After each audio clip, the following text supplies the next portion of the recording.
Adam Silver laments that Caitlin Clark has become a political football. NBA Commissioner Adam Silver said Indiana Fever guard Caitlin Clark has been turned into a political football in this country, which he called incredibly unfair to her. During an appearance at CNBC and Boardroom's Game Plan Summit on Thursday, July 16th, Silver sidestepped questions on whether or not he had a hand in the suspension of Phoenix Mercury forward Alyssa Thomas following an on-court incident with Clark last month. "I'm not going to comment on that because I don't think it's fair to Caitlin Clark and to Cathy Engelbert either," Silver said. "That's not the real issue here. It's become political ping-pong with her."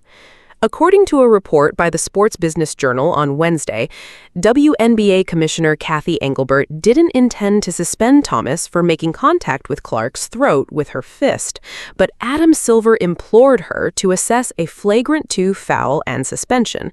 A WNBA spokesperson told USA Today that the SBJ report is absolutely false. Silver was asked about the report the following day. He declined to address the report but kept the focus on Clark, who he's come to know really well, he said. Ultimately, the issues around Caitlin Clark are not largely about officiating, and that particular incident is not about whether a foul should have been called at the time in the game or whether that was ultimately a flagrant after the fact, Silver added. She wants to focus on being the best basketball player she can be, and she's become a bit of a political football in this country, and I think it's incredibly unfair to her. Silver's referring to an on-court incident that happened during the Mercury's 111-109 win over the Fever on June 24th.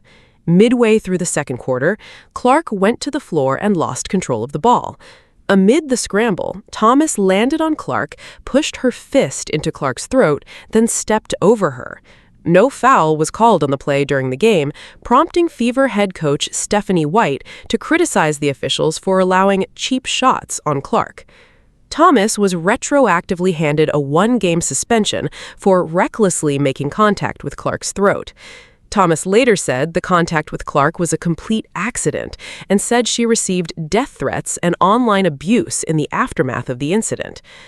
"I don't even think it's fair to Clark that this has become a separate storyline about if one foul should have been called at a time or should have been called a flagrant after the fact," Silver continued Thursday. Obviously, the league decided after the fact that not only should a foul have been called, but it was a flagrant foul. "We need to improve WNBA officiating, and there's lots to work to do on NBA officiating as well.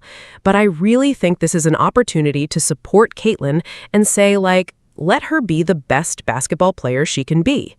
Silver didn't mention Thomas or the response she received during his conversation with Andrew Ross Sorkin. Earlier this week, Silver was asked about Engelbert's performance as commissioner during an NBA Summer League news conference. "Cathy and I work together, and I don't want to speak for Cathy, but I'm very pleased with where the WNBA is. We made tremendous progress under her leadership over the last several years. Cathy continues to do a strong job building the league,"